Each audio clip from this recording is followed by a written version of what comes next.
Detroit Business Hub Group Director Nancy O'Neill works with her team of experts.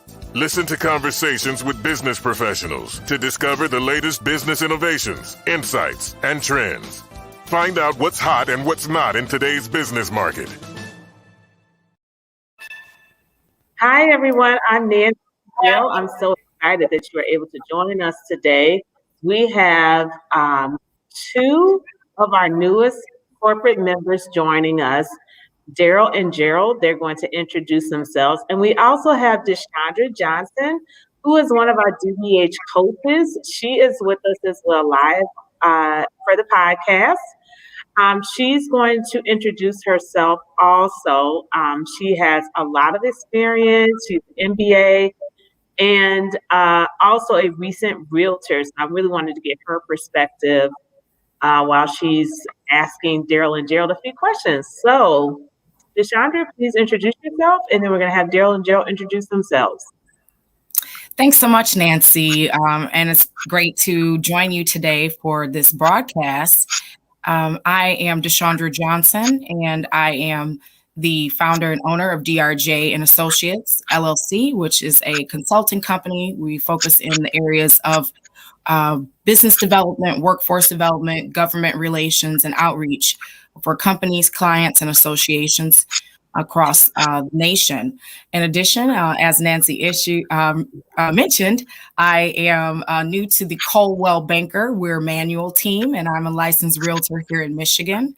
I focus mostly in the area of investment realty, not so much the housing like typically you hear, but I am excited to be able to focus in both residential and commercial.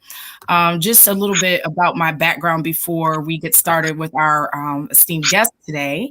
I have over 20 years accomplished career and experience in business, education, and nonprofits and government sectors, and expertise in program development and creating mission-driven partnership collaborations. In addition to being a founder of DRJ and Associates, I also serve in a number of capacities in the community, as well as I am a certified business solutions educator for the Michigan Works Association, and have had the pleasure of attending a number of our wonderful institutions in Michigan, as Nancy recognized. So big lifelong learner. And so with that being said, I'm always learning about what's happening with our business owners in Michigan. It is my pleasure to introduce our guest for today, Jeda Investment Group, right? Jeda Investment Group. Yep. And the co-owners are Gerald Graham, co-founder Daryl Brown, and they focus in real estate. And just learning a little bit about this company, I think their investment and real estate background is really interesting, and how they're looking to serve Detroit. They are an investment group that develop leases and commercial space to tenants in high traffic areas in Detroit. And their organization was founded in 2015 and was built on redevelopment of commercial corridors in Detroit. And so I am happy to introduce Gerald and Daryl today. I love that rhyme, Gerald and Daryl. Right. So welcome today, and thank you. Let's just get started and let's talk about your background and you know, not just how did you get started doing what you're doing, but tell us about where are you from Detroit, and just a little bit about yourselves.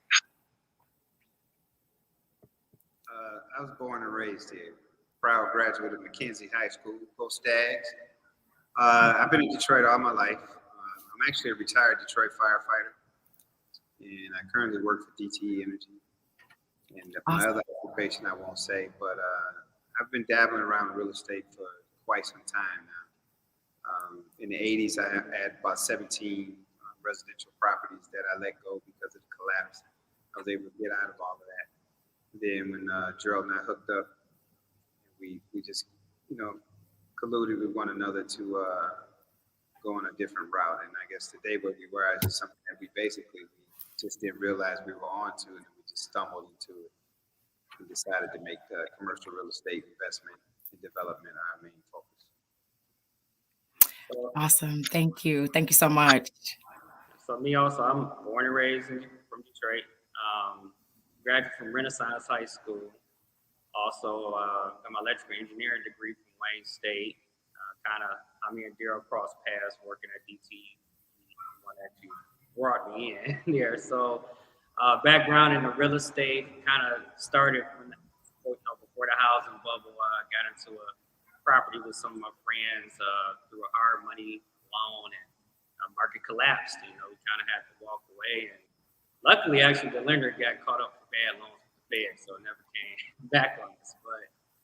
But through that experience, learned a lot, working on the property and things of that nature, and through other investments. So pretty much my background. Mm-hmm. Awesome. So we are all excited to hear how you got started in commercial real estate, especially because I know as a realtor, people say commercial real estate, and that is huge. That's everything from your strip malls to your high rises, right? To your industrial centers where we do manufacturing. So tell us a little bit more about the commercial real estate that you specialize in and how you got started, and what are some of the projects you're working on right now? Mm-hmm.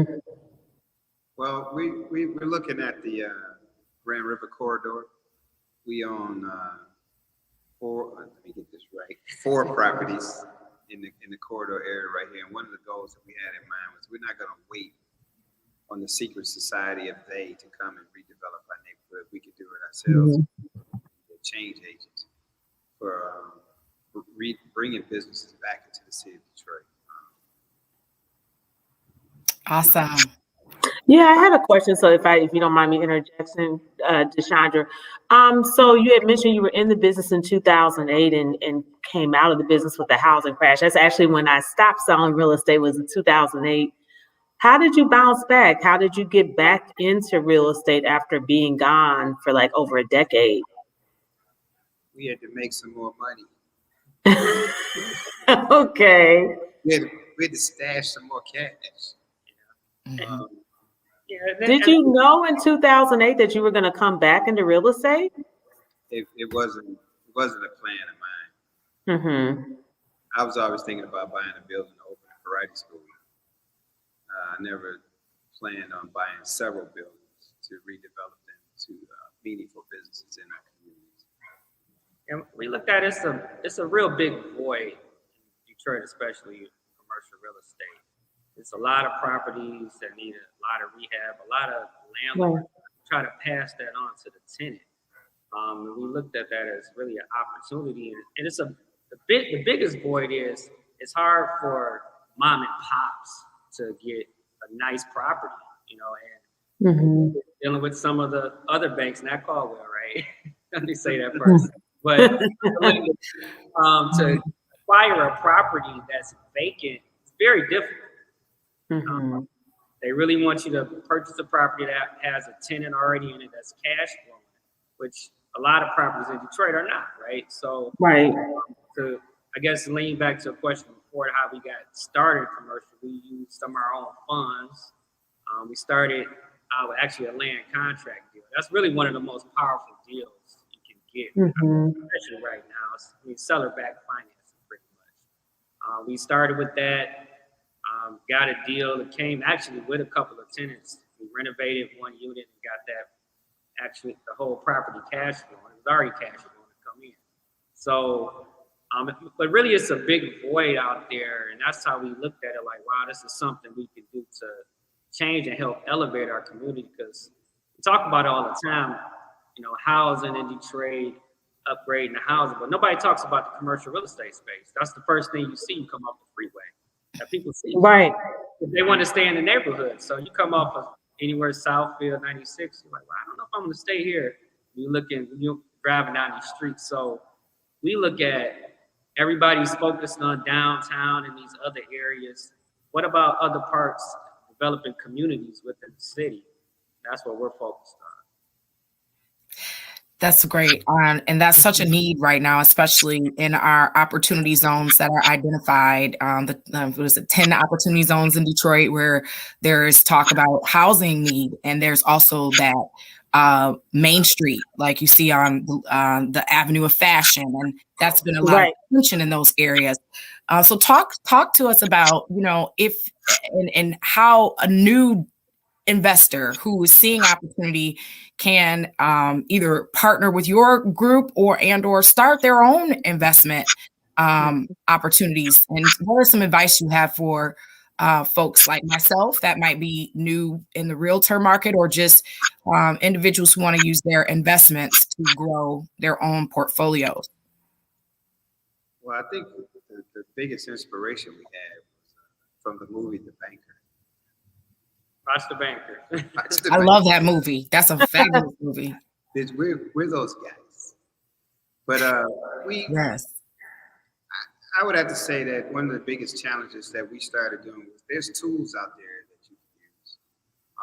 One which we were very successful at is like if you're buying a property off of the tax foreclosure sale, you can get it at pennies on the dollar. But the main thing is you have to have the cash. And the other side about it is that the banks are stacked against you because they don't want to loan you the money. Because we couldn't figure out why they need all this stuff when we have the personal income to cover whatever loan that you want to give us. So what's the problem? But they want all this other paperwork. And I just think it's just roadblocks to put in a way to deny us, and I'll say us like blacks or minorities, to the financing and funding that they need to do the things that we need to do to be successful, because they're not coming over here and we have the eye for it. We have the pulse of the community. So we know what the needs are. Like, I would love to have a Jimmy John's and a Chipotle in my neighborhood, because I'm tired of driving to 96 and Middle Belt. I mean, when you look at the demographics, which is a lot of the information we follow too also, the demographics over in this area in the northwest side of Detroit are stronger than some of the other areas in the suburbs, or at least compatible. But, we have our challenges with different things, but I just think if the services are there and the businesses are there to attract the foot traffic, I think we'll be okay. I think it'll beef up on public safety issues. You generate public safety dollars, more tax dollars, and create jobs, for a lot of people in the community that like to walk to work. You bring up a very important point that comes up not just in real estate, but also in just business development of minority, African-American, and other disenfranchised businesses, is access to capital. Talk to us about anything that you've done as far as working as part of investment club, or any advice you have to investors in the community that want to pool their resources together to do the type of development you're doing now. So like, actually when we first got into business, going back to the tax store, we did use basically a pool. It was a group of about 8 of us. Each of us poured in probably about $5,000 a piece to create that pool, to get that injection to start that tax store. That same concept can be commercial property, residential, whatever it may be. I think the biggest advice people looking to try to get into commercial real estate is, again, like you said, pull your resources together.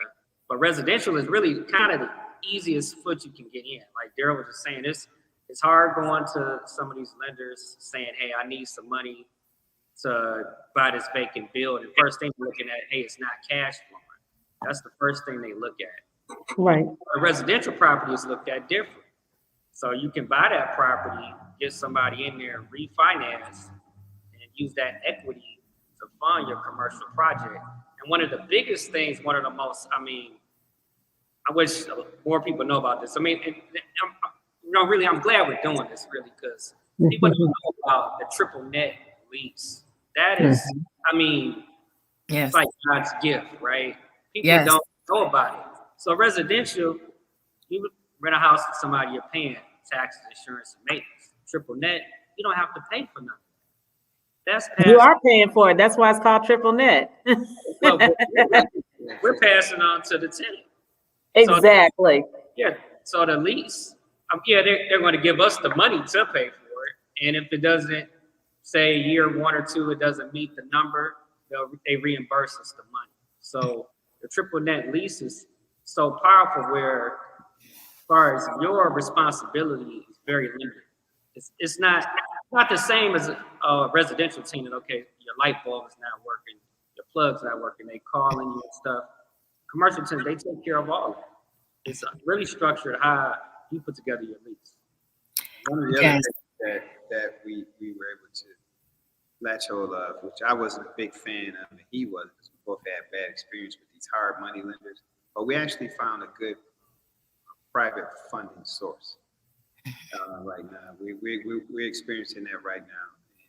And I think that's going to catapult us into the next phase of what we want to do. We're going to start doing residential development in the areas across the city. We're going to build some homes. We're going to be looking at that next. Will you be revitalizing some of the residential areas around the Grand River corridor, since that's where you own so much of your commercial property? Yes, we've been looking over here and in the Brightmoor. You said Brightmoor, yes. Brightmoor, Rosedale Park area. There's the Losser 6 Mile community, all about Rosedale. We've been looking at all of this stuff over there. Yeah, we want to do some apartment complexes. I mean, mixed use buildings. I mean, because that creates a lot more foot traffic with retail shopping experience. We've been looking at this corridor. So, I mean, earlier brought up liver noise. You know, that's pretty much, we were talking about that with the lenders. Like that area is fueled pretty much by small business, right? Right. Some of the national tenants are kind of just picking off of that. We want to try to bring that kind of concept over here. Same way. There's no reason that can't happen over here. This corner, Grand River, Greenfield, used to be a big shopping district. Used to be a hub right here. There's a lot of plans people don't know about that they plan on doing over here. And again, we want to be part of that. And we're looking at, like we said, mixed use apartments, things of that nature, bringing that here to make this more of a thriving community. You actually, the building that you own, I believe, is where your office is on Grand River, and it looks like, from my Duns and Bradstreet research, that you all have quite a bit of tenants. So how were you able to attract tenants into the area while it's still being redeveloped? It's you'll be surprised. It's a lot of people advertising, just a sign in the window. And okay, so talk about that. So it's one thing we learned from residential to commercial. It's a difference between a residential agent and a commercial real estate agent.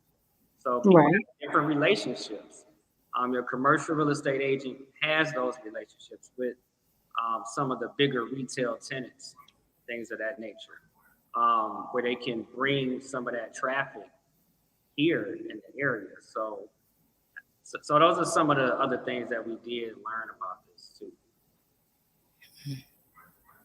So I'm just going to give a shameless plug to the realtors out there that might be listening. We've heard some terms that I think if you really are serious about getting into real estate, it doesn't hurt to do some lifelong learning. There is the Greater Metro Realtors Association that offers courses. You don't just have to be a licensed realtor to take them. I highly suggest some of their courses around flipping properties, land contracts, and that they offer a commercial course.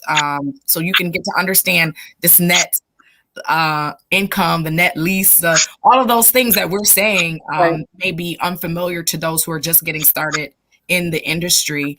So to that point, how do you guys stay abreast of what's happening as far as the latest maybe funding deals that might be out there, or other things that are not bank related that help you stay abreast of your marketplace? Because that's one of the key things, is knowing your market and knowing how to best navigate in that market.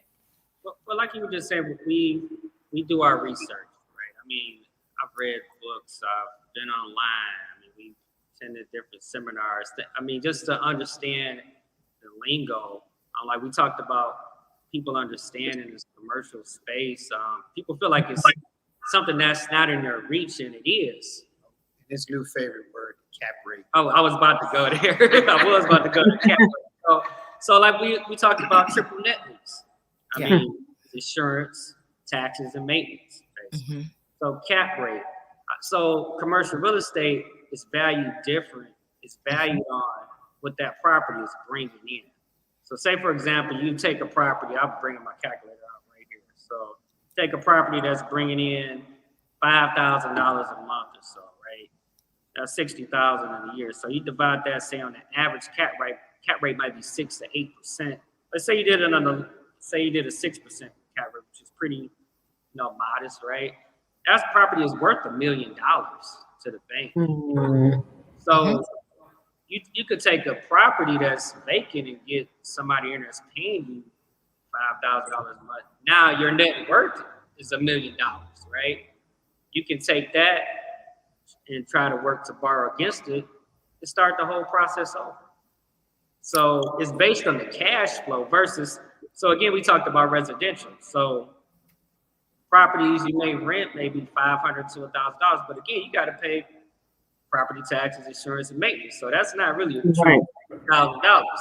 So you might be making $500-$600. You got to have about 10 different properties in all these locations versus you having one property that's going to cash flow you $5,000.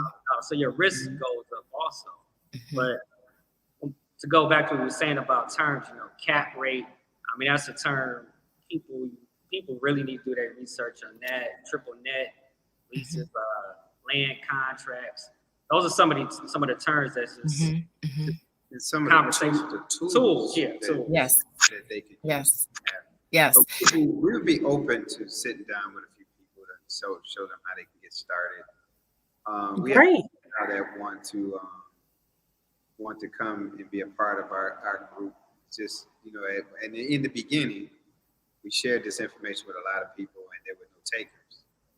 And at the point where we are now, we got a lot of takers, but it's kind of hard to bring them in at an entry level and we're already up here. So you won't have the investment to this, what we have. And we thought about just doing it by property, that if we're going to buy another property, maybe we'll start a group to just purchase that property. So we'd be open to sit down with anyone that we can talk to them and we can show them all the tools that we can use. That's awesome. Information. We won't write a book and sell it. Well, there's nothing wrong with that. Yes. You can buy my book on Amazon. A book is a new business card, anyways. So. I thank Nancy for in connecting me virtually through this interview today, because it's always great to meet kindred spirits in real estate who are like-minded, who are looking to grow, looking to partner, and also giving us some sound ideas on how we can do. So just, what are some of the things, if you could do it all over and you could start over from scratch, what would that one piece of advice be to folks that are looking to get started? Besides know your stuff, right? Know those cap rates. Looking back at it, if I would have do the things I know now, so we've been mainly talking about so our properties are basically retail, but it's also a lot of opportunities in the industrial space, right? So you got to think about how the world is shifting to a delivery-oriented world, right? I mean, you got Shipt, you got Instacart. These companies need places within 1 mile of the customer.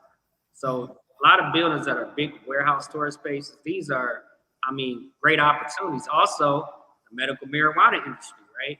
So that's actually, those two things, medical marijuana and delivery service, are just having commercial real estate on the sky, on the high. Right?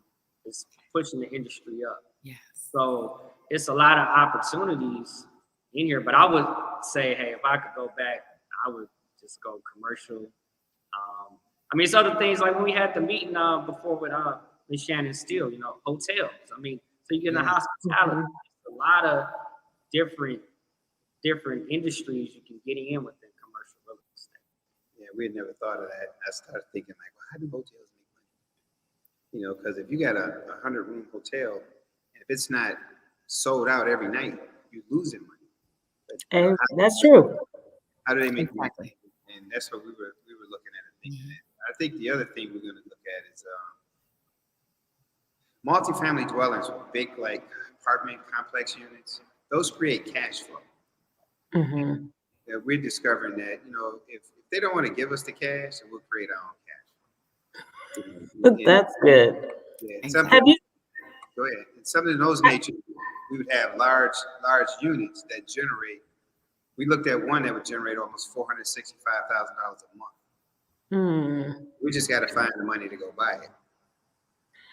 Have you spoken to historically Black banks such as First Independence? And if you have, what was your experience with those Black banks? We have not officially sat down with First Independence. I have experience with dealing with them in the past with another organization I was with.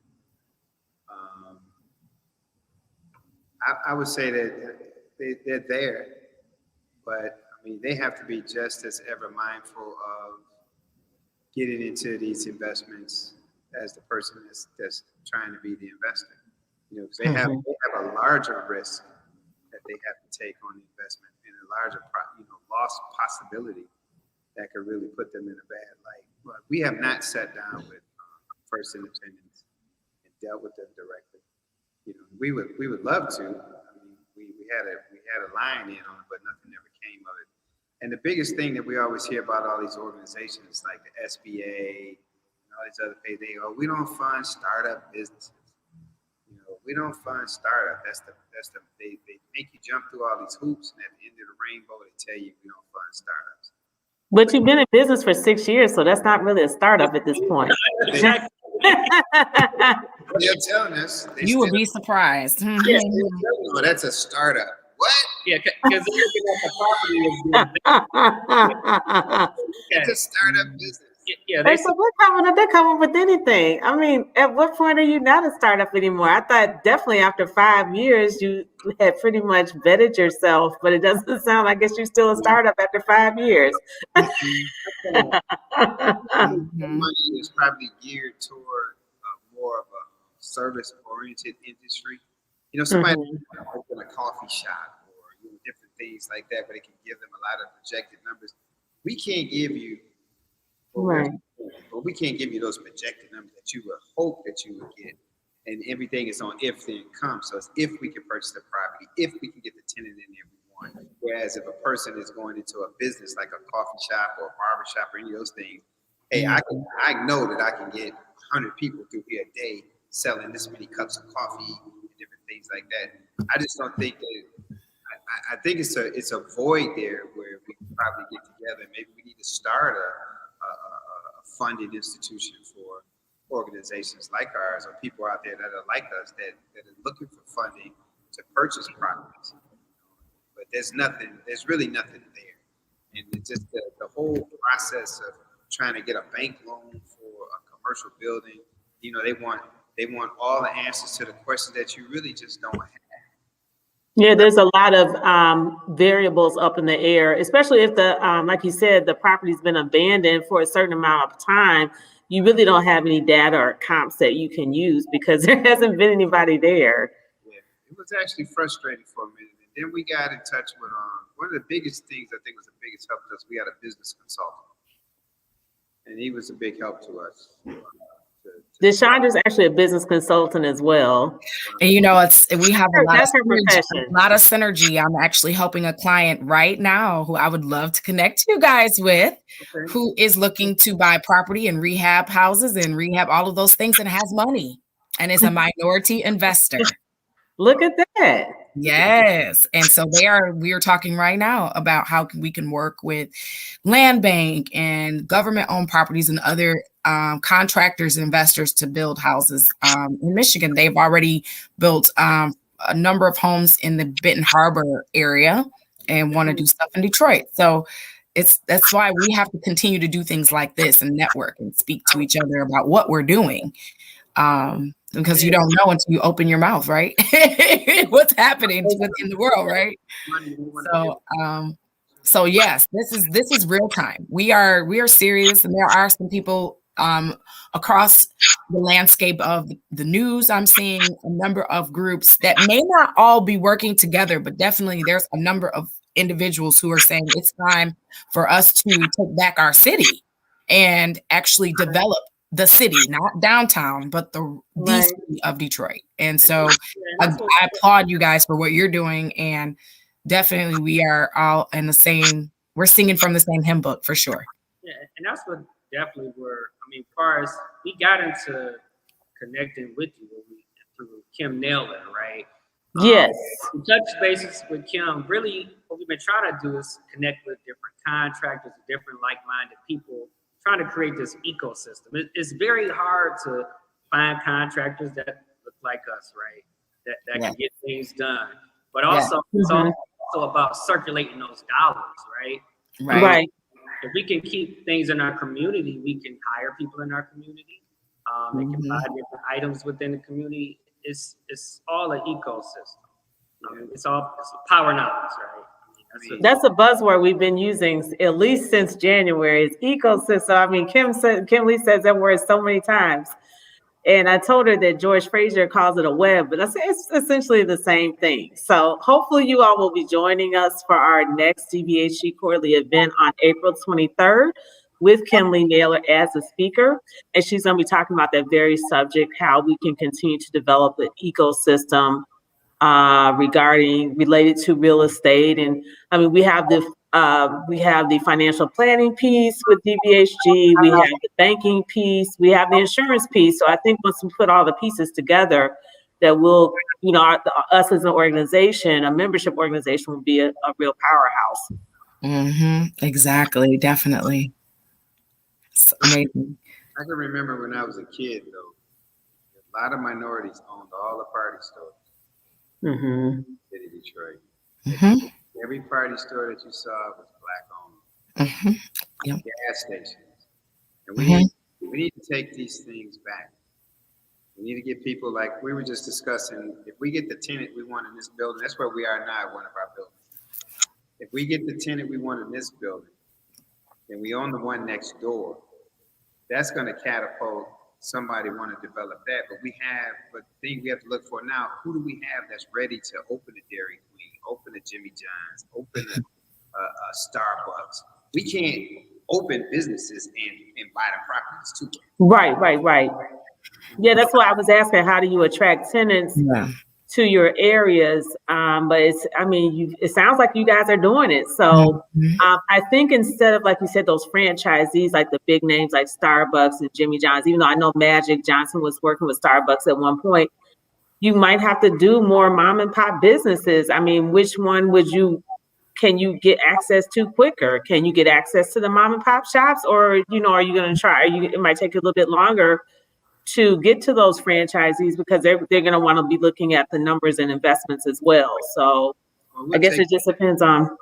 Yeah. And there are a number of groups that I work with even that work on scaling up. That's what we're talking about, is taking mom and pop and hobbyist businesses and growing them to where they can go into infrastructure, maybe a shared space and collaborative spaces. So that is all aligned to that. And there's also some folks in the community that are focusing in franchising and like Heritage Optical, and other places that are African-owned businesses that have storefronts that are international, but they might want to expand to grow and expand in our own community. Right. We would definitely help out the mom and pop shops, but that was one of the things we experienced, that we felt that the door was always being shut in our face because they thought we were a mom and pop shop, and we want to give them those opportunities because we know that most of them can't come to the table with those dollars. They may have an idea, they have the skills, but they may not have $50,000, $60,000 to buy a building. And then that's just the first part. Once you got it, now you got to figure out the cost of keeping it. Because you got your taxes, you got your insurance. It just doesn't stop there. And that's why some of the buildings we have now, we're looking at the one we're going to redevelop over here, is so that it would be available for a mom and pop shop. Someone wants to come in there, and if we get this other space that we're hoping we're going to get, we're going to make that a mixed use. And we were thinking about maybe pop-up shops and things like that, where people can actually get started and try to raise the revenue they need. That, because one of our goals is this: we're trying to buy properties and we're trying to own them outright. All of the properties that we have right now, we own, except this one. We just have a little bitty tiny mortgage on it, but We're trying to own them so that if we put someone in there that's struggling, it's really not gonna hurt us to help them more. You understand what I'm saying? Mm-hmm. So exactly. a process where it's not really hurting us bad. At the end of the day, all we're gonna do is have to pay taxes. But they may just need that kick and push where they're not pressured by saying, "Gotta pay your rent, gotta pay your rent, gotta pay your rent, gotta pay your rent," or we're gonna put you out. Because now that I have bills, that's why we're trying to buy our properties and trying to pay cash for them if we can. And make sure that we don't, if we have a mortgage, it's a low mortgage that both of us can afford. I mean, we're both gainfully employed. So, at the end of the day, we can pay. But that's one of the things that we're really trying to do, trying to stick with. That's what that's one of our goals, is to buy the properties and own them.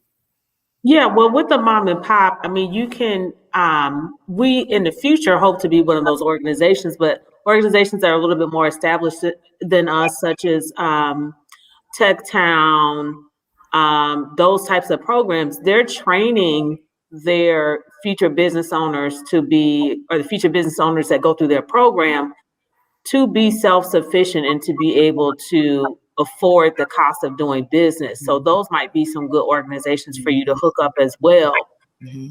So they're graduating from the program. They know their products. They know what their profit and loss margins are. So they already are coming in a little bit more educated than the average mom and pop.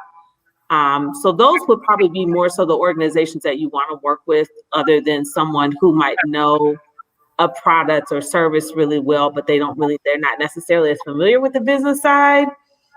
And so yeah, I would be so remiss if I was on this live broadcast and I did not give a plug to an African American owned company that's been doing this for a good minute, and that is Best Services Consulting Company, that is owned by Ms. Laura Sigmund, and she has been doing scaling up in Flint, Pontiac, Detroit, of businesses, incubating businesses and growing them, especially Flint, where after the water crisis that was hard. So she is right in Detroit. A Black female-owned business in Detroit that scales up businesses right around the corner from Tech Town. So I had to give her a plug. And please do. I'm not familiar with her, but she sounds like a good person for me to meet. So yes, you need to have Ms. Sigmund on. I'm telling you, she definitely when you talk about scaling up businesses and incubating businesses, that's our businesses, that's a great company to work with. Okay, wonderful. Well, we do have one question in the chat box. I'm not really sure if it's I did ask him to be a little, add some more clarification. He says, have you guys ever heard that you look like, they said, oh no, I thought it was a question. They said father and son collaboration. So I don't know if I thought that's a compliment or an insult. I'm not sure. I thought he was actually asking a question about, do you work with father and son businesses? So sorry about that. I probably didn't need to say that on there. So you two actually look like brothers. Let's say brother collaboration. Well, we have that a lot. They say I'm his dad. Oh, well, yeah. I'm going to go with brothers. Well, we're going to wrap this up. We did go over a little bit of time. We seem to go over on every show. I did want to say, even though we're no longer doing lectures, the lecture series is closed for the year, but I did want us to add 2 more workshops to DBHG University. So I would love for you all to offer us a workshop if it's something that you're interested in, for 3 hours on a Saturday, where you come in and you talk about the ABCs of investing, how you get started, let them know you don't have to have a real estate license. How would you go about purchasing your first property, or what you all did, what your experience was, and you can kind of show them what they can do as an individual, and then you could kind of scale it where you can say, but if you team up with us or another investment group, this is what you can do. Kimberly would not mind, because she's not plugging her own investment group. So she's just providing information on her experiences with investing. So I'm sure she would love for you all to do that. And we can look at some possible dates off air if you're interested. We can look at it, definitely. I mean, it's really about passing the knowledge to people. Yeah, absolutely. And like Deshandra was saying, it's about networking too. So you just don't know who's going to be in the room. I mean, even though we say it's for beginning networkers or beginning investors, you just don't know who's going to be there, who would show up. So it could be someone, like a Shannon Steele who would come in. I mean, we just offer it, and then whoever wants to come comes. But we'll probably be surprised at some of the people in the room. So if y'all decide to do it, I can't wait, because I think it's going to be really exciting. And I know, someone who's interested in getting involved in investing personally. So I'm sure he would be interested in attending as well. Yes. That could be some future, partners for you all as well. You just never know. You don't really know what opportunities await you. It's just, you're just that one person away. I think Brandy says, what is 7 degrees of separation, something like that. So you just never know. And if you're in Detroit, it's like a 1, a 0.1. But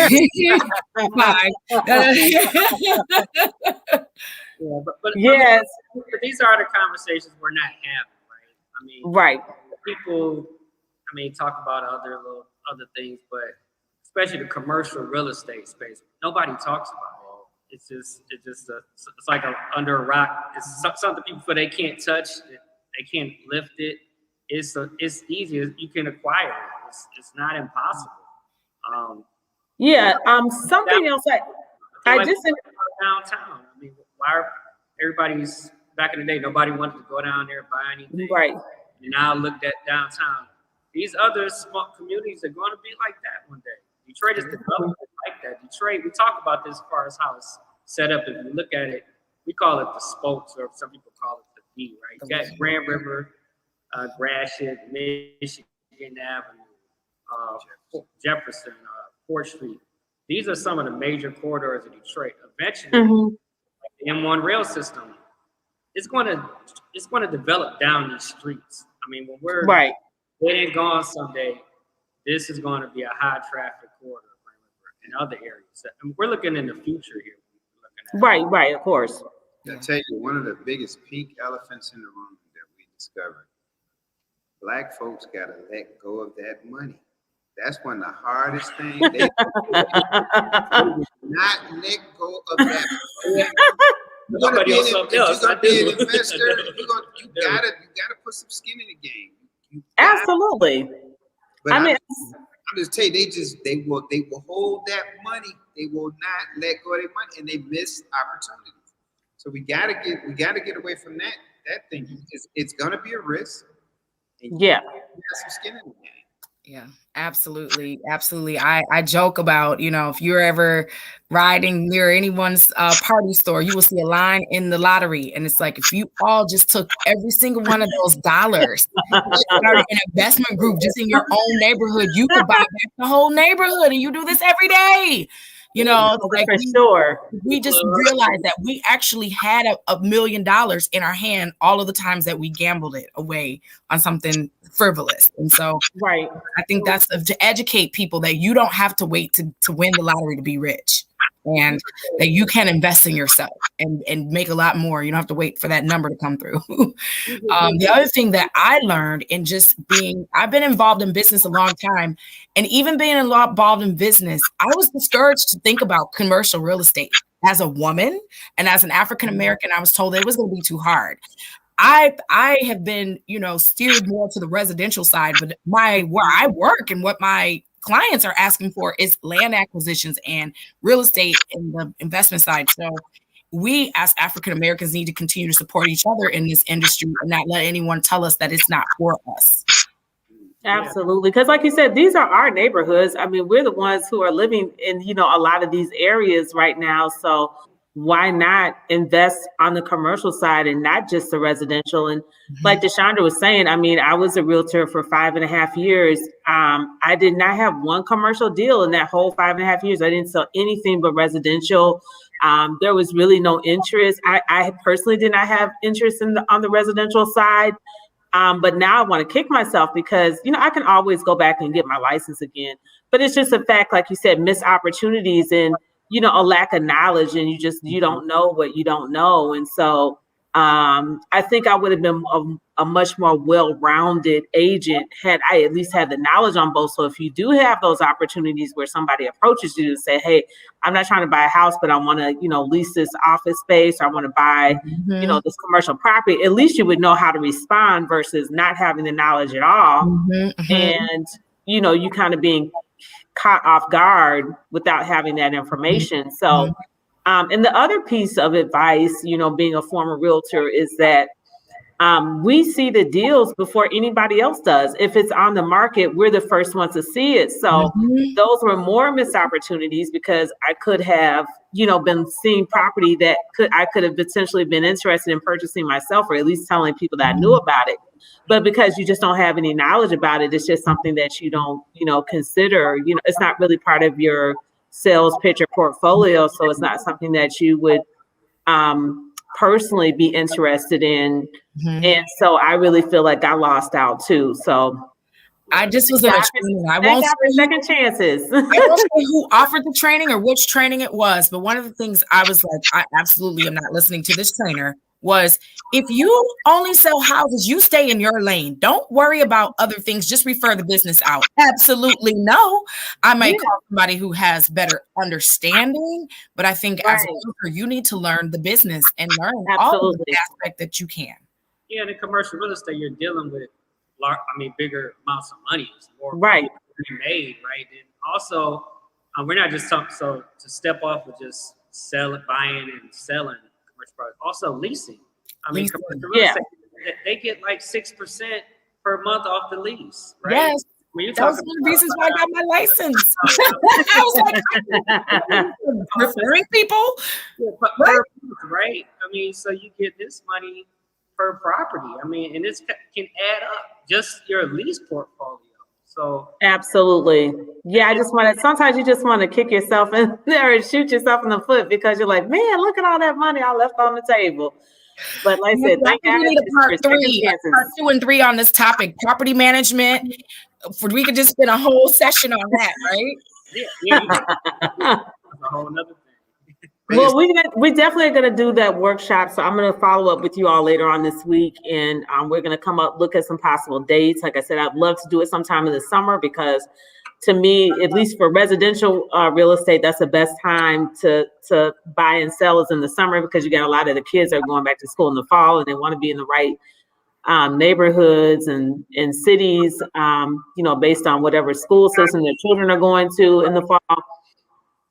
We have one more comment. It says, Godspeed to Jeda Investment Group. I thought that was so sweet for him to say that. So I think that's a good way to end. This is just the beginning of our conversation. We've been on this real estate theme since last November, as I was planning for the activities for the year. So we're just going to keep in that same vein. And I seriously hope that everyone listening is going to attend the Kimberly Naylor event on April 23rd. Please purchase your tickets. Early bird tickets are available right now. I might be changing the price. We shall see. We're going to have catering again. It will be at Incubizo. We're looking at catering at an from an all-women's restaurant. So you want to support women entrepreneurs. March is Women's Month. So I hope that people listening will get those tickets. They are available on our website at dbhg.org. You can also subscribe to the DBHG podcast on YouTube. Become a subscriber. Go to Nancy O'Neill to sign up for that. And feel free to visit us on Facebook at Detroit Business Hub Group. Deshandra, do you have any closing remarks? Thank you, Nancy O'Neill, for all that you do. And you're welcome. For those who want to know more about DRJ and Associates, go to drjassociates.online. Or if you are looking for any kind of property, you can check me out on my social media. I am D Johnson at cbrm.com. So that is Coldwell Banker Realtors, and we are one of the top agencies in the Michigan. And as a person that has melanated skin, I'm just happy to represent our realtors out here and not as melanated realtor world. So please support us as we are all here, either investors or Nancy, who's helping businesses grow, or myself, who are also helping businesses grow. People buy property. We need you to support Black businesses is what I so please. Thank you for having us. And thank you, Nancy, for everything that you do. Oh, thank you so much. I love having you on, Deshandra. You are like, you're just a blast. You're really funny. But we actually have a teaching component to Detroit Business Hub Group University. And Deshandra has done some of our teachable courses, and we just came on. And I mean, we're not competing against each other. I'm not in the consulting business. We're a nonprofit. So I recruit members, like that's my business. So I'm not really here trying to, consult businesses. That's just like one component of what we do, but we really don't offer for those services. It's just all included in your membership. So if you are a new member, a new business owner, especially in real estate or the financial services field, please consider joining Detroit Business Hub Group. And with that, Gerald, do you all have any closing remarks? Just thank you, Nancy, for having us. Appreciate you. Thank you. Thank you for joining DBHG. Hopefully, whatever your needs are, we can definitely help you all meet those. And we're looking forward to continuing to network with organizations and groups such as yourself and Deshandra's as well, and her business. I'm helping her with her business coaching career too. So if you have business coaching questions and you want to pay a fee, you want to see Deshandra, if you're interested in membership with DBHG, then you talk to me. So we don't get our lines crossed. Yes. Well, we definitely focus more on the workforce development, those apprenticeship programs, guys. Let's get our staff trained. Let's help the government will help you train your staff. That's a whole nother section. Okay? So you guys need that kind of help. We all need talent, don't we? I forgot. Yes. I was an apprentice in IBW Local 58, so I'm an electrician. Yes. And we need more contractors. We need guys, apprentice under guys like you. Apprenticeships are not just about manufacturing. I can give a whole sermon on that. Okay. We need guys. We need you to be apprentices. We can get you registered. You can have a whole team of young people working with you to work on the property. So let's get you guys some apprentices too. How about that? Yes. I was actually having a discussion. The president of Jeda, the Greater Detroit Real Estate Association, she's going to be on our podcast on Thursday at 6:00.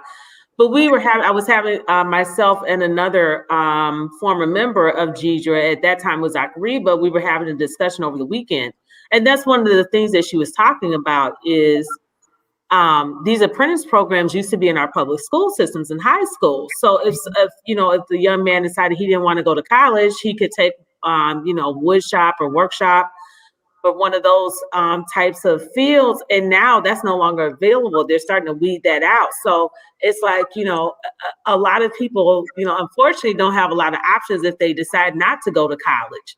So we need those types of apprentice programs because those services are just as vital. Blue collar is just as vital as white collar is, and one isn't better than the other. But you do have to have at least one of those. So you either have to have a skill or the education. Yes, and a credential is everything that you need in this time right now. So you guys know this. Absolutely. So yes, I'm just here to support our businesses that look like us and everybody. Right? I have clients that don't look like me, but I appreciate when they hire someone that looks like me. Yeah, we all have to work together. I mean, I wouldn't be in this space right now. I bartered this space.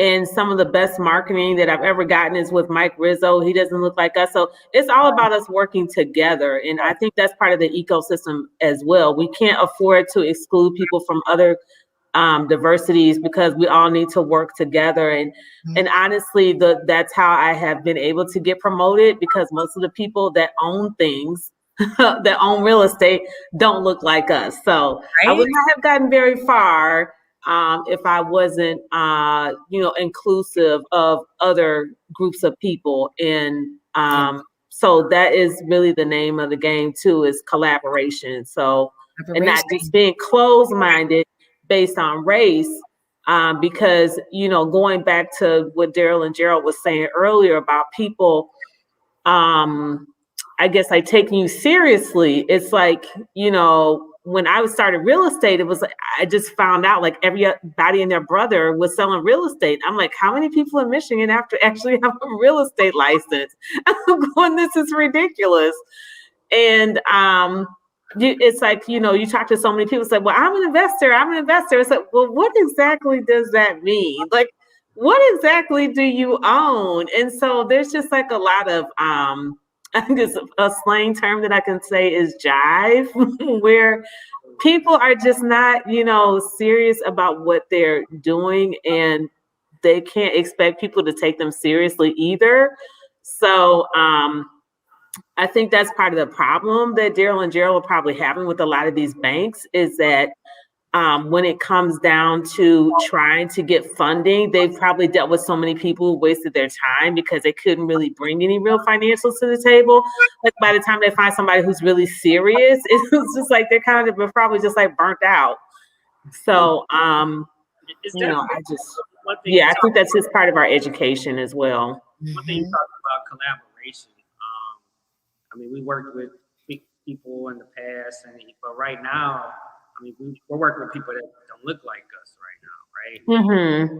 Actually helping us with some of these projects. We're working together, but also we look at how can we bring people along with us, part of this, and absolutely for real estate space, but also like we talked about. Okay, well, if you have some kind of business you're trying to open, how can we try to help you? It's about helping each other. Exactly. This all really matters. It all boils down to. But again, we definitely thank you for this opportunity, Nancy, to educate people, to talk about this. I mean, that's one big thing that I'm really passionate about, because it's no conversation about it, period. I mean, people don't want to have a conversation. Like you mentioned about investors. So everybody say they're an investor. I own this, I own that. But you think about it, if you're constantly flipping properties, you don't own anything. So you don't have any leverage. You don't have any net worth. When you start having these conversations with the bank, the bank wants to know, what can you leverage, or if you don't pay us, if you don't pay us, what can they snatch? What can they take, right? So when you go and have these conversations with the bank, and that's a whole other topic too, right? You know, how do you approach the banks or financial people? How do you talk to them? I mean, because they want to talk about assets. Exactly. They want to make sure they can get their money back. So okay, that's the bottom line. That's all they care about. How am I going to get paid? How am I going to get my money back? But when you're saying you like can show them how they can get their money back and they're still not interested, I think that's like I don't know, that's out of my realm. I don't know what the problem is at that point. We couldn't figure it out until somebody broke it down. Because I mean, like I said, we're both gainfully employed. And right. You know, we could qualify for easily $1 million loan, but it's like if we tell them we're gonna buy a building with it, oh no, we want to know what's gonna go. Why? Yeah, exactly. Yeah, if you can show my paper, you can pay the money back. I mean, you got a W-2, you got what do you need? A work stub. You know, it's like I don't know. I can't wrap my back. Other than the location, you know, they think that the particular location is too much of a risk. I think it's a little deeper than that. I think it's still tied to the systemic racism in the financial institution. Redlining policies, banking, mortgage policies. Yes. Strap the Detroit area to certain people and certain communities. And right. I think it's that's what's going on, and there's some people out there that look like me and you that are part of this mess. And you know, I'm going to say that, and we just got to get past it. That's why I think the more and more we create our own streams of financing, we'll be fine. Like one of the things I was telling Gerald, I said, well, you know, if we look at simple math, if we had 200,000 people give us $5, that's $1 million business. So absolutely. There you go. Now we speaking the same language right there. That's for sure. Well, let's work on getting those numbers together. We need to get $1 at every lottery line in Detroit. By the time we go through the city, we would have bought up half the city. Yeah. We give 2% for 5. Right? Well, we're, like I said, this is just the beginning of the conversation. We will continue this conversation because actually, that there's different types of financial pyramids out there right now.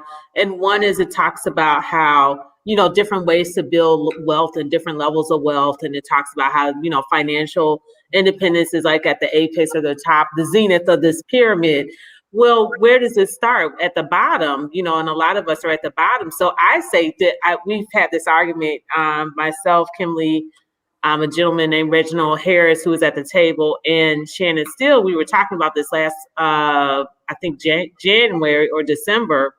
And we were saying that the bottom to me is having, a stable income. It's like, do you have a job? Because to me, if you don't have a stable income, the business and everything else, the investments, it's all tied to, what do you do with your hands every day? And I think until at the point we can work with people who have those stable incomes, we can like build wealth from there. But it's like you've got to start, at a place where you actually have the income to invest. So I said for me, that's the beginning of the conversation. When you talk about building wealth. Yeah, and like you said, talking to the people that do have the resources, but also reaching back to our youth, right? To talk to them, to have them have the understanding. When I was young, I didn't think about owning a business. I was taught to go to school, work for somebody else. And right. And our youth, they're bombarded with that message, and to not understand, they don't understand finances and how to generate and create generational wealth. I had to tell him. Yes. My grandfather told me you go to school to create a job, not to get one. Right. That's why we come from the same school. I was taught the same thing. My mom was an educator. Go to school, get a job. I mean, Deshandra has like 2 or 3 professional degrees. I've got 3 degrees. So you're speaking to the choir over here. Yeah. Yeah. So if we can have those conversations, I mean, I think it opens the door for just a lot more, just teaching our youth and, like you said, pulling people together that do have resources to help. I mean, we can grow from there. Yeah, we always want to involve the youth. That's why we were talking about the apprenticeships earlier. We always are going to go back down and reach out to the community. And speaking of that, we offer scholarships. The sad thing is I offered 2 event scholarships to the Shannon Steele event, and for majors who are interested in like majoring in real estate or some in the financial arena. I could not give away a scholarship for the event. So I'm going to start earlier this time around. And I'm sure Kimberly knows some college students who would be interested in coming to see her, but there are resources out there. We just have to find out where those students are at. I know a couple of college students right now that are interested in housing and everything. Okay, Deshandra, well, yeah, definitely pass information along so that I can make sure that they get tickets to our next event. Most certainly. All right. Well, everyone, thank you so much for being guests on the show tonight. You're really not guests because you're part of the DBHG family now. So once you get in, you cannot get out. I just wanted to let you guys know that. So we look forward to seeing you out at the Kimberly event, and I'll be following up with you, Daryl and Gerald, later on this week to see when we can plan that. Workshop for the summer. Okay. Thank you. Thank you. Everybody have a great evening. We'll see you Thursday at 6:00. Join us for the Jeda president, Tanisha Wilson. Bye, everybody. Have a good one. Okay. Detroit Business Hub Group Director Nancy O'Neill works with her team of experts. Listen to conversations with business professionals to discover the latest business innovations, insights, and trends. Find out what's hot and what's not in today's business market.